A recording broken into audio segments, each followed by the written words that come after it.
Good evening, Carl. Carl, can you please tell us about what's going on here today? 33 years ago, I helped start the first homeless shelter for men in Westchester County, right here at St. John's Church. And it's been a leader in the county for the whole time. But this week, the city of Yonkers has started trying to force the sharing community to close all of its emergency shelters that house 90 people a night. It's made a series of midnight raids with police, fire, and building departments here at the church and also at their other site on North Broadway. Basically coming in at midnight, rousting the homeless people, saying they're doing inspections and head counts. Last night they had police here barricading the church so that none of the homeless people could come into the shelter. Tonight, we have 12 people sleeping outside because there is no place to go for them in the entire city of Yonkers. They have created the first outdoor shelter in the history of Westchester County. It's shameful. And besides these 12 that we have sleeping here, there were 30 more last night. They are hiding in parks and doorways and parking lots all across the city of Yonkers. It's shocking, it's shameful, it has to stop. So we have people here now bearing witness to what's going on so that it can't just be these secret midnight raids trying to drive out the homeless. People need to be here tomorrow night and every night. We have one simple question. The city says it's concerned about the health and safety situation of the homeless in these shelters. So the simple question is, if not here, where? And the simple moral imperative is, don't close it until you have a replacement. So for now, Mr. Mayor, the request is simple. Mayor Spano, let the homeless go back inside the shelter, sitting right there, created for them with hundreds of thousands of dollars of federal funds 20 years ago. Don't make them sleep outside. Thank you, Carl.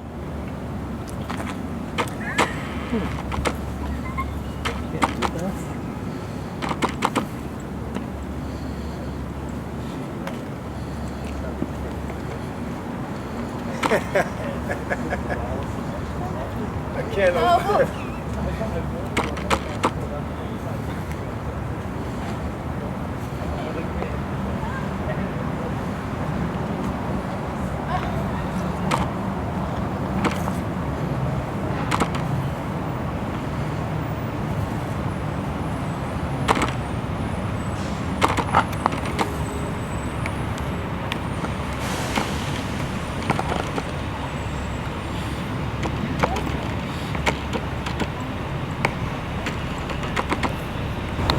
Nathan, yes. I understand that you were, or you are, a Vietnam vet. Yes. You served this country. Yes. You fought for us. Yes. You fought for the freedom that we today enjoy. Yes. Do you feel like your country today is giving you the things that you deserve for serving us the way you did? They financially, yes, but opportunity, no. I mean, I can have the money to get an apartment if I had the opportunity of to have one. I mean, I guess the opportunity to present it to me to pay for it. I can pay for it. I'm not asking for a handout. I don't get food stamps. I had a drug addiction problem, which I'm trying to get into Montrose to address that, and my post-traumatic stress disorder, which I have from Vietnam. And if I can do that, it would be a stepping stone for me to put my life back on track. I'm 65 years old, and it's sad that I put myself in a position like this, but it's not like I'm just rolling over and playing dead. I'm trying to correct my life and put my life back on track, but I just don't have the opportunity to do it. Now, Anderson, sorry to cut you off. And what got you here today? Well, here at this particular shelter. Well, I mean, friends I thought I had that I've helped in the past turn their back on me, and when I need them, they wasn't there for me. Where I have been for people when I had an apartment and everything, and well, you find out who your friends are when things are really bad. That's true. It's not.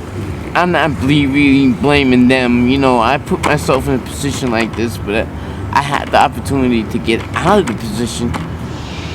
I don't have the opportunity to get out of the position. Yeah. Now, Anderson, when you came here today, did you expect that you would be sleeping outside? No, not at all. Not at all. Not at all. Up until this point, I had been sleeping on North Broadway and a drop off and sleeping inside. This is the first night that it didn't happen, and I found out that they closed 1 Hudson Street, which we had been inside, but this is the first night, and I unfortunately had to be one to get caught in the mix and didn't make it.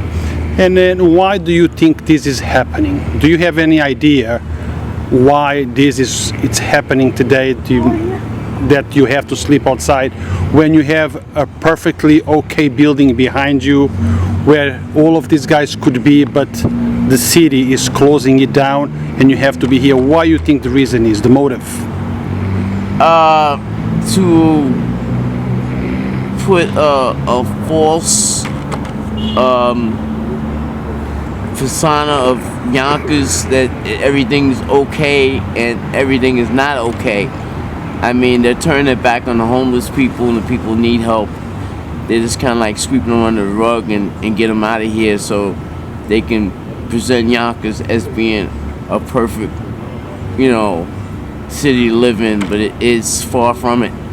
I mean, the politicians, you know, you see all this corruption, kickbacks and all this stuff, and they're sleeping in beds tonight and we're not, you know. But it's just that they need to address this situation. You can't turn your back on people that sometimes they put themselves in a position, but they at least give them the opportunity to get out of that position and correct their lives, which they're not doing.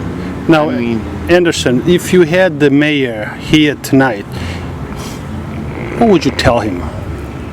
I would tell him that he's not doing his job. He's turning his back on the issues that should be addressed, the real issues, the humane issues of life, and he should be out here on the cart and try to sleep out here and see how he feel about homelessness.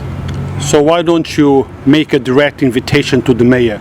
Tell him to come over, spend a night with you guys. Maybe his opinion will change. Well, Mr. Mayor, I invite you to come out here and stay the night on a cart. Some people out here don't even have a cart. They're sleeping on the ground. And see how you feel about homelessness and opportunities, to address opportunities for people to get out of it that have the opportunities. But even the ones that don't have the opportunities, create the opportunities so they can live a better life. This is not a humane way of living. And it's supposed to be the greatest country in the world.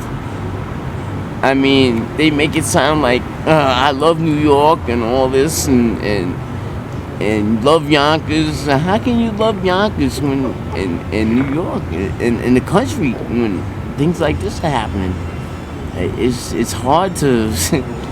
I mean, it's a double-edged sword. I mean, what are you telling us? That, you know, okay, if you don't see it, it doesn't exist. It does exist, and I'm living proof that this exists.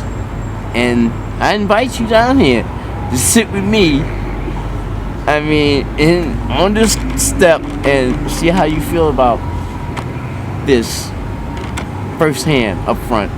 Anderson Hendricks is your name, right? Anderson. Yes. Hendricks. No. Nathan Henderson. Nathan Hendricks. Yes. Nathan, thank you very much. Thank you for your service, and thank you for serving our country. I appreciate it. Thank you. Right. Hello, Jason. Jason, I understand that you are one of the the guys sleeping outside. Since when you been here?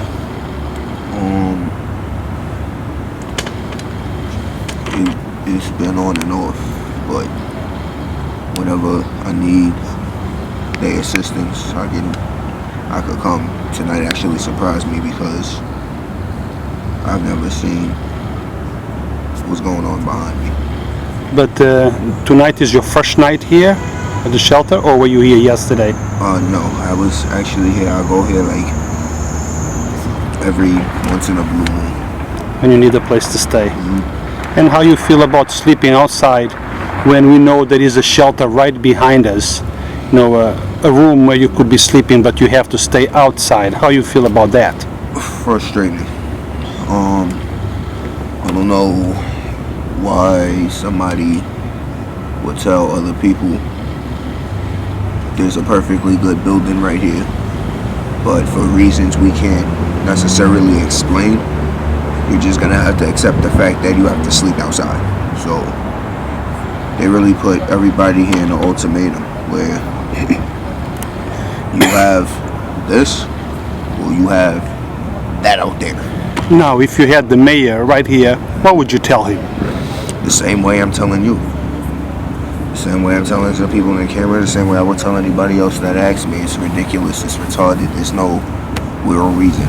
It's unnecessary, and truthfully, I think they're trying to get rid of people here. Maybe the mayor should come and spend the night here with you guys. Maybe his opinion would change about the shelter and the people in the shelter, don't you think? Yeah, that'd be the day. If he did do that, he could understand what like the rest of the people behind me and the people in the future is going through, and get a little taste of that, and see what it's like being on the other side of the fence. Maybe yeah, he wouldn't have an understanding. Some of life's lessons you gotta learn physically, and not by other people telling you.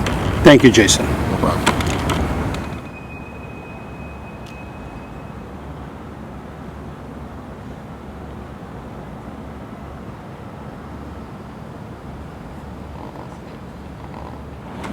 Lourdes, Hector, Drew, a little cold today, and I find you guys here where it really matters, trying to help the people of Yonkers. It's a sad day, you know, it's chilly, and we see all these people outside sleeping. And I guess you guys are here in support. Can you tell us a little bit of what is going on, in your own words, what's happening here? Maybe, Lourdes, you can start. Yeah, it all started with a Facebook post by Carl and letting us know what was going on with the sharing community, and the fact that since Wednesday the people, like we could see in the background, has not been able to go inside because of the different things that are happening in the city. And I was at a friend's baptism, and I couldn't just stay there and sit as a citizen that has been promoting this kind of thing of like the churches coming out of the four walls and serving the community. For us as citizens to start becoming responsible for our people and starting to build sustainable systems for our communities. And then when I got here and I saw that they were setting up tents and things for the people to sleep outside, that just is very heartbroken.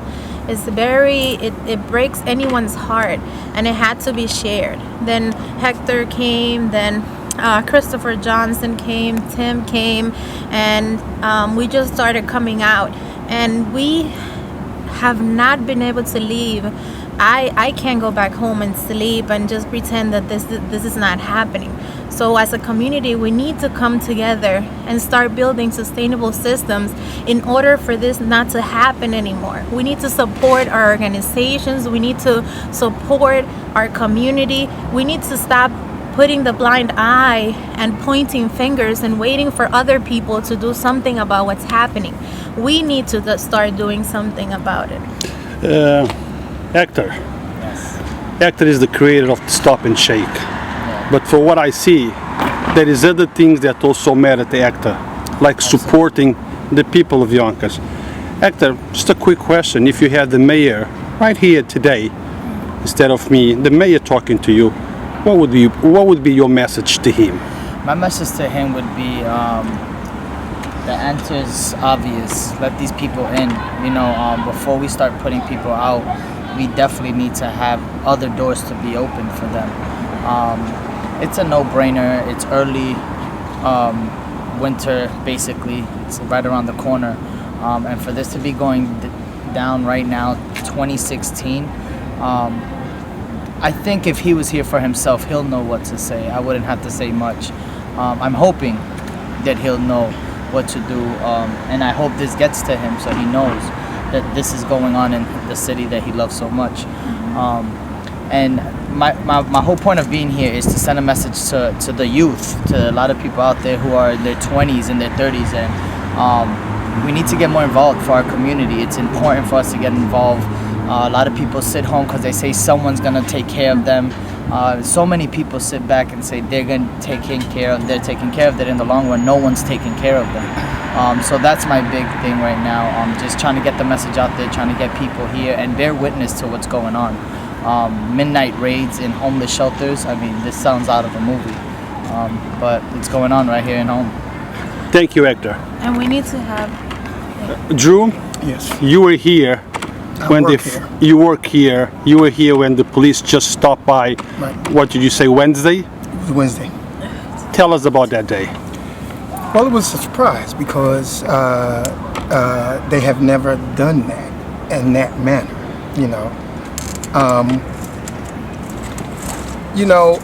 I don't want to really talk about that. What I want to talk about is, politicians. They prey on the weak and the poor, all right? Because it comes from them, all right? They sent those people down here because they want to somehow change the face of Yonkers, right? But they don't want to help anybody, or they don't want to help certain people. Let's put it that way, all right? Because that's what this is all about. This isn't about,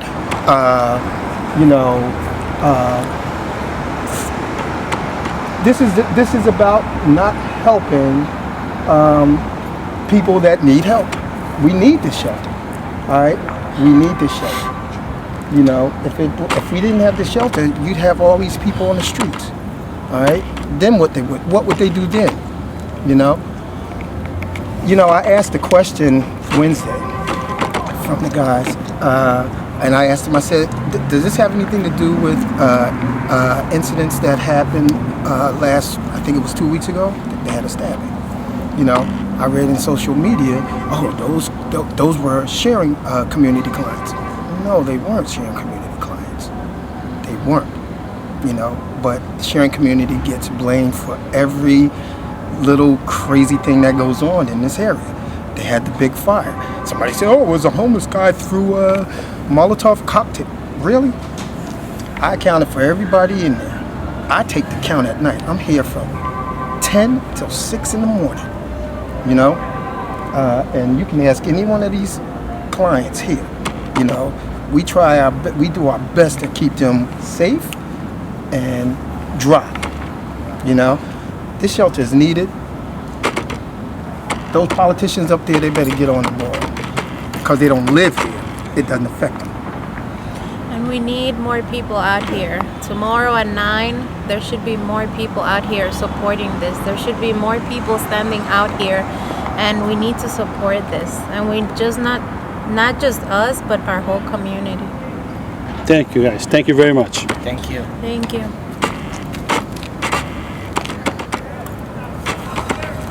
It is cold. It is. He was.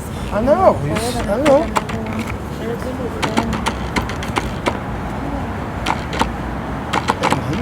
There's no cot for him. We don't have it.